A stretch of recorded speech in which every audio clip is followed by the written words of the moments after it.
Hi, this is Bill Victor with VictorFitnessSystems.com, and I'm here today to talk to you a little bit about how to do sit-ups without hurting your tailbone.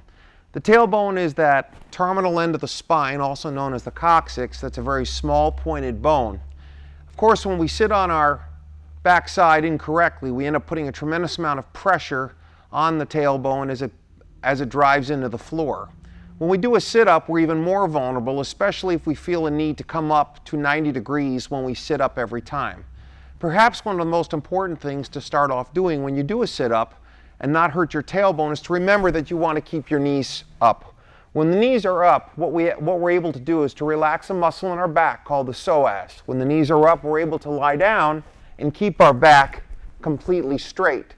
When the legs are straight out, we can see that it's much easier for ourselves to rise up through the low back or for the low back to arch, and we sit up on a much smaller surface just on our backside and onto the coccyx. So the first step would be to bend your knees.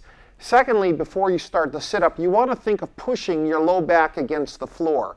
This creates a larger surface area and decreases the pressure seen on the tailbone. Lastly, and most importantly, is that people understand that in order to do a successful sit-up, you don't need to come up to 90 degrees. I often encourage my clients when they sit up to just try and get their shoulder blades high enough off the ground so that their abdominal muscles feel engaged.